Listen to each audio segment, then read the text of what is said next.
Every AA group ought to be fully self-supporting, declining outside contributions. We will now pass the basket. This is a weekly STEP meeting. Our format is as follows. A speaker is asked to talk for 25 to 30 minutes on the STEP of that week, followed by discussion or questions until 7 p.m. You can find these weekly meetings on our YouTube page, the Conscious Contact Speaker Group of Doylestown. Don't forget to smash the like button, subscribe, and share.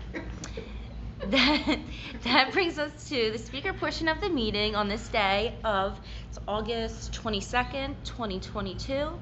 In Doylestown, Pennsylvania, at Monday night, 6 p.m., Stay Alive Literature and Step Ground at St. Paul's Lutheran Church. Tonight's speaker is Greggy, and they will be sharing their experience on step, whatever. I'll let you choose, whatever one you want to choose. His story. I'm going to go with my story and with an emphasis on 3. Okay, perfect. And please help me welcome Greg. I'm Greg E, not Greggy, Greg E. Yeah. And I'm an alcoholic for sure.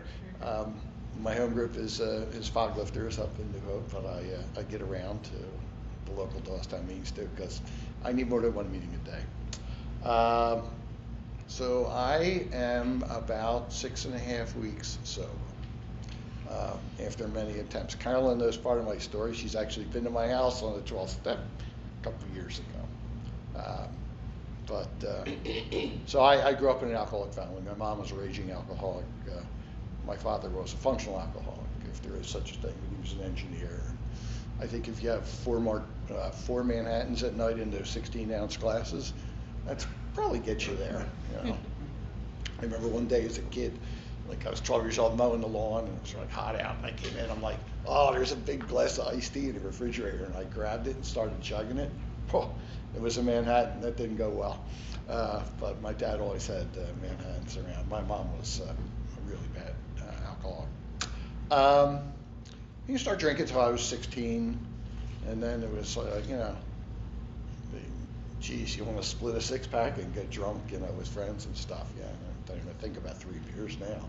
But I drank through just on the weekends at high school,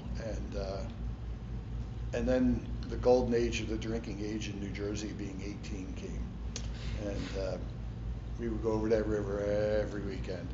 And it's funny, in high school I wrestled, and I was a heavyweight, so I'd always be late. It'd always be late in the match, and my friends would be in the stands and like, come on, man, pin this guy and get us out of here so we can go drinking in Jersey. And that's what we did. You went out with your girlfriend Friday night, you got drunk with the guys Saturday night. So and many times in my drinking career, I had the opportunity to jump the curve, to get worse and worse.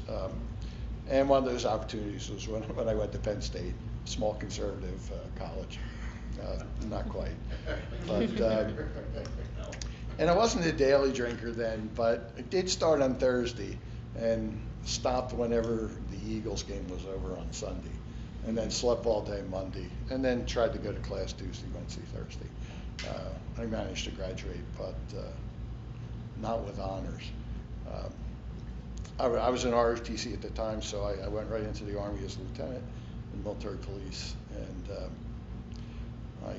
my first assignment was I got orders to go to Bayonne, and I'm like, wow, I'm going to France. And I go, no, idiot, you're going to Bayonne, New Jersey. I'm like, what? I went in the Army, and they're sending me 62 miles at the turnpike, so off I went. And I was a security officer for the shipping terminal up there. And I worked for a crusty old colonel who used to competitively chug beer in college up and down the East Coast. And so we worked hard and we played even harder. And I'll tell you what, on Fridays, when the flag comes down at 5 o'clock on the post every day, and you better be at the bar at the officers club before that flag comes down on Friday. You better be ready to drink.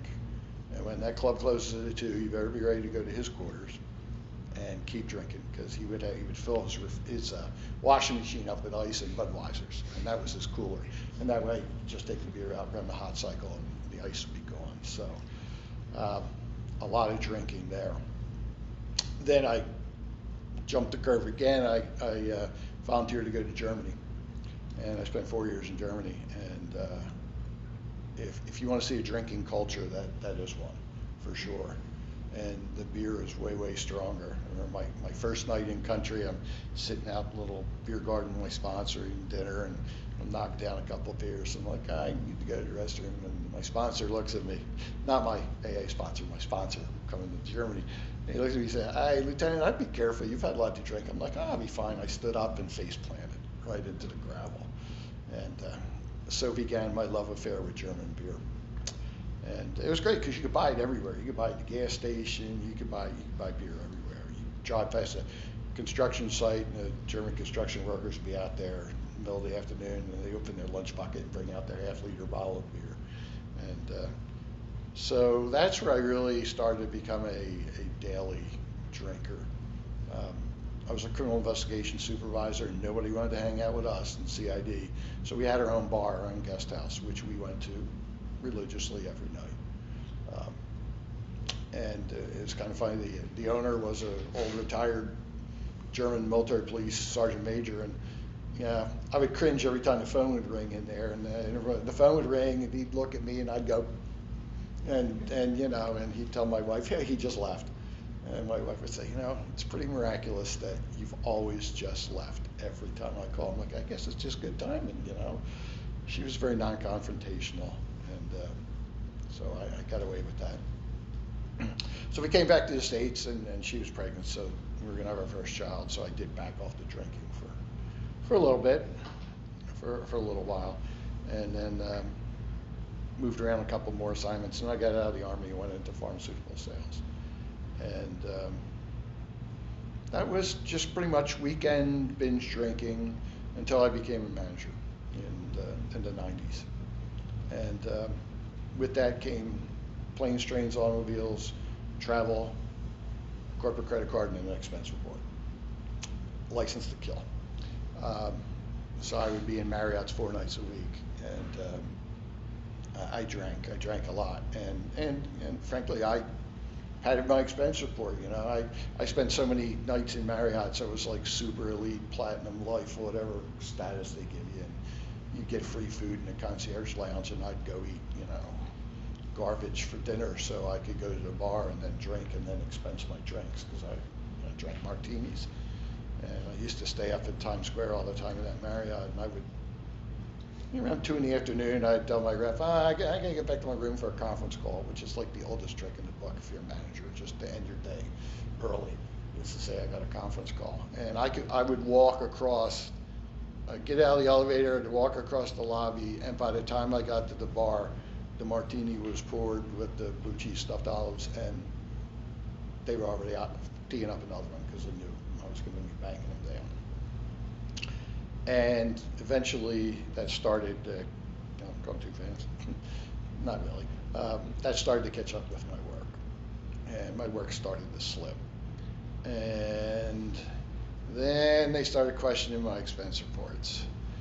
And then they said, "Hey, we'd like to see a printout of your Easy Pass." I'm like, "Oh boy, I know what's going on here, because this is what I do when I know I'm going to get rid of a sales rep that works for me." So now I'm on the other side of the table. So I fought it for quite a while, and back in 2016, I realized now they're going to fire me, and I've got like 28 years here, and I just said, "What can you do for me?" And that was Friday morning, and Friday afternoon, the VP of sales called and said, "We'll give you a 1.5 years off if you go away. We'll pay you a 1.5 years severance." And I said, "Sold, done. I'll take it." So now I have all the time in the world to drink, and something, I apologize, something in 2015, in 2013, my wife was diagnosed with stage 4 breast cancer. And, I knew what that meant because I work in biopharma, and, I knew that the 5-year survival rate was about 15%. She lived for 4 years and 4 months with that diagnosis, and she passed away. So, 2 years later, I got into a relationship with this person who I ended up spending like 6.5 years. And Carolyn, you've met her.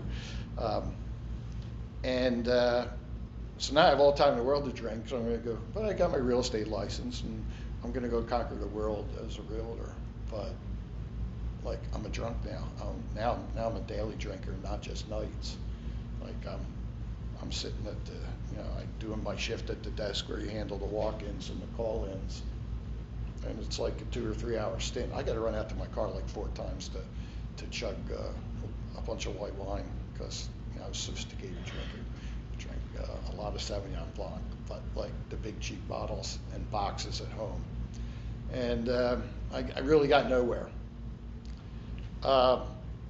In 2018, one day I was having on and off fights with my girlfriend about my drinking, and we were going to Cuba, and we were going to leave at like 2 in the morning and get down to the airport. And I'm like, great, well, I can drink in the morning, and by 2 in the afternoon, if I stop drinking, I'll be fine. So I drove home and drove into my garage door and backed up and got out of the car. And I do have a back injury from the military. I did a lot of stupid things when I was young in the Army. And my back seized up on me, and being drunk, I fell backwards into my driveway, smacked my back of my head open, knocked myself out. Blood. The neighbors are like, oh my God, call 911. So I get in the ambulance, and the police officer looks at me and goes, you've had a few drinks, haven't you? I'm like, can you tell? He goes, my eyes are watering. Your breath is so strong of alcohol. I'm like, okay, all right. So I think I blew up 0.25 or whatever. And it's interesting because I have a little badge in my wallet from my law enforcement days. And maybe I shouldn't say this. The police officer said, I'd like to cut you some slack for my lieutenants here. And sorry, you're getting charged with a DUI. And that's where I learned the Pennsylvania law that you don't, people say, well, how could you get a DUI? The car's parked, locked, you're walking away from it, the engine's not running. And if they can put you behind the wheel within the 2 hours and you're over 0.08, you get charged. I learned that quickly from my lawyer. So my kids came, picked me up at the hospital, and my oldest daughter, who's a therapist, said, we're not leaving until you're on a plane to go somewhere. So, and it wasn't the Cuba trip, because my girlfriend's like, that's it, I'm done with you. She wasn't quite done, but eventually she was. So I, on the internet, looking at places, who takes my insurance, there's this mansion, nice looking place in Florida. I'm like, yeah, I'll go there. I was wheels up Sunday and off to rehab. And it was a really bad rehab. Now, I wasn't ready to quit drinking, but I did what I thought I had to do. It was bad. Matter of fact, it got shut down, and I used to get notification all the time from the state attorney general. Hey, your name's coming up in this investigation only because your medical records are here. It's okay, but they totally brought in the auditors and slammed the place. Mm-hmm. So I came back, and in 4 days I was drinking again. This is in 2018, but I was doing it surreptitiously, and my girlfriend decided to give me another shot, but by this time she was like breathalyzing me and tracking me on my phone and doing all that fun stuff. So I got caught another time. She was blowing the breathalyzer, and I was drinking, and of course I had this great excuse. I just ate a protein bar. That must be it. Yeah. Okay. She's born at night, but not last night. So, and that's where I met Carolyn, because I called my friend, or my quasi-sponsor, and he came over with Carolyn and 12-stepped with us. And so I made a decision that, I guess I probably need to go to well, I drank some more and more. I was drinking every day. And I said, okay, I need to go to a rehab. I talked to my therapist. She said, there's 2 places you ought to go to. You either go to Karen or you go to Father Martin Ashley. And I called Karen, and they wanted $60,000, and they didn't take my insurance. So that made the choice really easy to go to Ashley. It turned out to be a real blessing. So off I went to Ashley. And but I went there for her and the relationship. I didn't do it for me. So I went, punched the ticket and did everything. Was a model student, and came back and was sober for probably almost 2 years. Although, like, my girlfriend would be going down the shore. She's actually sitting in our shore place right now on vacation. It's a whole other story. And she'd go, I'm like, oh, great, I can sneak a few drinks, because it wasn't really about me being sober. It was about me hiding it. Me thinking, oh, she's going away. She's going to go see her kids in Richmond. I'm going to be able to knock down a few drinks. And it was about this time last year, and I'd been drinking, and she called, and she said, you sound weird. I'm like, well, I'm a weird guy. She's like, I'm going to FaceTime you. Go get the breathalyzer. I'm like, no, that's not happening. That's not happening. And I got a little obnoxious. And she said, and we had, during the pandemic, we had moved in together. We had a French bulldog puppy and all. And she said, I'm on my way to get the dog. I'm not leaving the dog with you. You're drunk. And I said, fine, do what you got to do. And I said, you think I'm drunk? Watch this. And I got really drunk. Now, I didn't do anything violent. I didn't do anything really bad, but I was pretty obnoxious. And she came into the house and kept her phone on the whole time so her kids could hear everything I said, which was a pleasant experience. And so that was the end of that relationship about a year ago. I started drinking again, and on and off.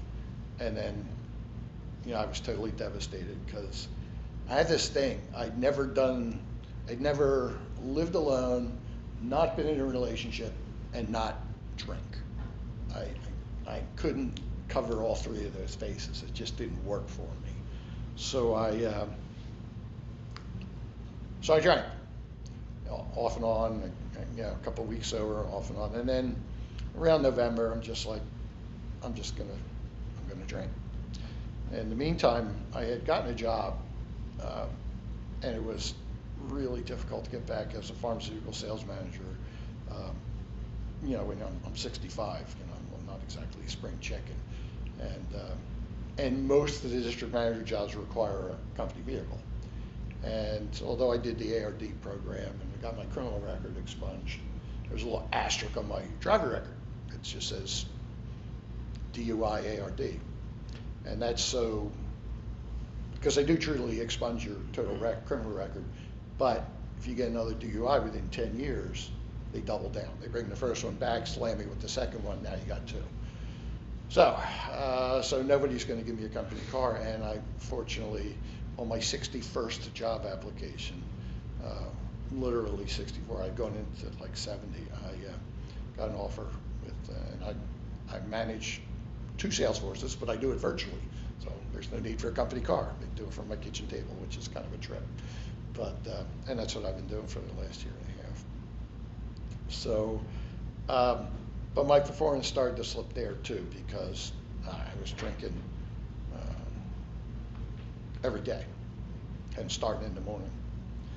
So then about 3 or 4 months ago, I got this like rocket science idea that I'm going to detox myself. I really want to quit this time. I got to do it. I can't go on like this. I'm going to detox myself. So if it's on the internet, it must be true. So I find this algorithm about, light beer, you have one as soon as you get up, and then you have one every hour for like 2 days, and then you have one every hour and a half, and then you work through this algorithm, and eventually you detox without, having a seizure. Don't ever do that. It doesn't work, and in fact made me worse, and got me to the point where I would have to get a 30-pack every day. I couldn't make it through the night without drinking. Every 2 hours, I'd be awake shaking, and I'd put on the TV, sit up in my bed, and grab two light beers and chug them down until I was able to try to get some sleep. So I was in pretty bad shape, and so now we come up to I guess about 8 weeks ago. I'm with my family, my kids, and one of the good things that I'm out of that relationship is she totally alienated me from my children, didn't like them, and now I'm back with my kids, and it's really fantastic. So I rented a house down the Outer Banks, and while there, my oldest is married, my youngest has a boyfriend, the two girls, a boy in the middle, he's in the Army, he's down in Georgia, so we all converge on this nice house down the Outer Banks, and of course I'm drinking the whole time, you know, I'm hiding it, and then that Tuesday I booked a charter fishing trip, and I knew, man, we're going to be out in the water. We're going to be out in the ocean for like 16 hours. There's no way I'll have withdrawal. I can't go, at this point, I can't go 2 hours without a drink. So I'm like, oh, what the hell am I going to do? Get a big bottle of Gatorade, pour half of it out, pour a bottle of vodka in there. Nobody would be the wiser, I'll get away with this. And we did catch a lot of tuna, 281 pounds worth. But yes, I've been eating tuna for a long time. We've given it away, but that's. I'm hungry now. But my kids must have saw me hitting that bottle a lot, and so when we got back, we were cleaning, cutting it up in freezer, wrapping it, and all that stuff, and I'm like, oh, I need a drink of my vodka. I go down under the carport, and I open the cooler, and the bottle's not there. And I'm like, shit. All right, I think I'm busted. So they didn't say anything then. That was Tuesday, but like the next night, like I'm like, shit, I'm out of booze. I gotta get some, or I'm getting low. I think I have enough to make it through the night, but I'm not sure. I'm like, I gotta go out and get some allergy medicine. My son-in-law goes, oh, I'll go get it for you. What do you want? It's not the answer. That's not the answer I was looking for. So, but there's that. But there was a pool with a big, huge ice machine, and my kids had all their beers stuffed in there. I'm like, they'll never notice. So I pick a couple out of there to make it through the night. I'm like, well, I can't keep drinking their beer. What the hell am I going to do? And then, being the resourceful individual I am, they get to the beach. I'm doing a little work, because I do a little work every day, just because I don't like it piling up. So I'll do an hour or two of email and stuff. They go to the beach. Instacart. And I get 2 30 packs delivered from Instacart, and I'm in, I'm good. So this is the insanity. I mean, it's kind of funny now, but it's sad because I was like in way over my head. So we get to the last night, we're eating all this tuna and all this other stuff, and my son-in-law goes, I have something to say. I've been elected, and I'm going to address the 600-pound gorilla in the room. You are a drunk. You drove drunk. You drove all the way down that hour-long drive to the boat. You came back. You had your son in the car. You have got to stop this shit right now. And this is my whole family. And I said, well, and I'd actually been like looking up, well, is there a way like I can detox at home with a nurse that comes to my house and gives me benzos and stuff and monitors me? And there is such a service. It costs a fortune and it's not covered by insurance. So I tell my kids, here's my plan. I get back, I'm doing this. And they're all like, no, you're not. You're going back to Ashley. And I said, well, I don't think I want to do that. And they're like, oh, that's exactly what you're going to do. And finally, I said, you know what? You're right, I'm going back to Ashley. I'm going back for me. And I'm not going back for them, although that's secondary. I'm going back for me because now, I've been drinking for like, on and off for like 49, 50 years. This is ridiculous. I'm 65. This is stupid. And so, fortunately, I could go out. I just did 30 days disability, short-term disability with work. They don't need to know where I'm at. But it's kind of what they said. But I told them I won't be on email. I won't be on my cell phone. So but just letting you know. And off I went, and I got a ride down there. I'm sitting in my local bar 2 days before, which is right down the street from my house. And I'm drinking because I'm like, okay, I know I'm going, so I can drink it. And I'm telling the bartender, I don't know how the hell I'm going to get there. And her husband has been in recovery for like 27 years. And he does he does like concierge Uber type of stuff. Just calls it, Joe will take you. And so, he took me down there and he picked me up at the bar because I'm like, okay, I got to make sure I got enough alcohol on me to make it the 2.5-hour trip down there. And I check in and detox. And this time I was very, very serious. And all I did was eat, sleep, work out, read, go to class, pray. Chapel every morning. They have a beautiful chapel there. It overlooks the Chesapeake. It's a beautiful place. And I had a really great counselor that was really heavy spirituality, and that's what I needed. And so this brings me to why I wanted to mention step 3. So I've been through the steps, but I went through it like check, check, check, check. Where's my diploma? I'm done. Made it through that. Did it twice. And I couldn't for the life of me figure out what it meant to give my will and my life over to the care of God, as I understood him. I couldn't grasp it. I just like, what does that mean? Every day I say, God, I'm giving my will and my life. And like 10 minutes later, I'm like, all right, what's going on? I'm still drinking. I don't get this. And I just couldn't get it. And my counselor simply said to me, Greg, it's God, G-O-D, it's good, orderly direction. Do the next right thing, and you won't ever have to worry about anything again. And you won't have to worry about drinking because you're a smart guy, and you know the next right thing is not drinking. You've been sober here for 3 weeks now. You told me all about your family. You told me you want to do this, and that clicked for me. And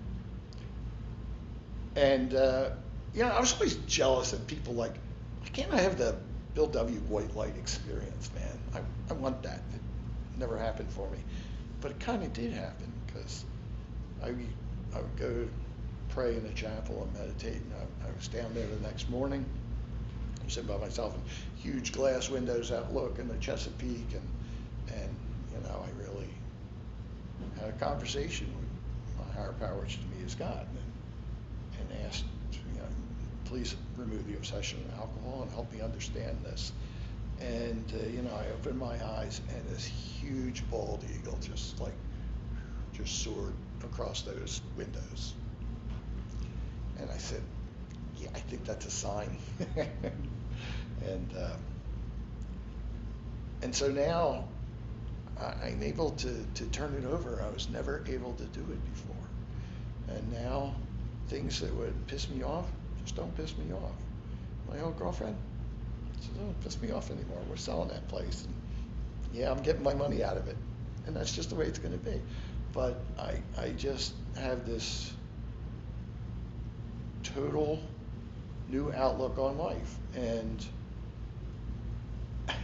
things just started getting better really quickly. Better with my kids, better at work, better in my thought process. So I'm really, I'm not saying I got it, because I'll never say that again, because I've said that before, but I'm really on like such a trajectory right now, and it's not the pink cloud, because I've been on the pink cloud and I'm scared of the pink cloud. I beat that pink cloud away from me. But my life is going really good right now. And you know what? I really enjoy not being in a relationship, living alone, and not drinking. I was terrified of that thought. And man, I really enjoy it. I'm gonna go, after this meeting, I'm gonna go grill some fish because I got tons of it.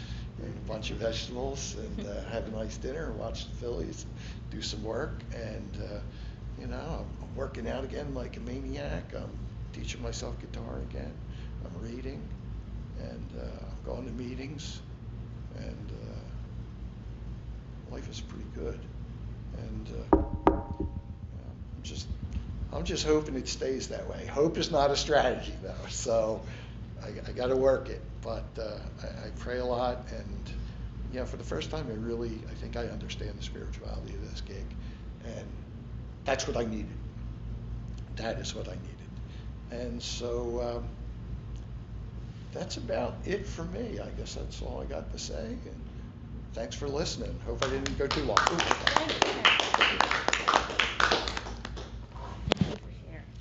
It's my pleasure. Please limit your sharing to 3 minutes. Please keep your shares related to the step. If you feel like drinking, or if you've had a drink today, please see me or speak to someone after the meeting. We ask that you please refrain from the use of profanity. We are in a church and on a spiritual journey. Hello everybody, my name is Kate.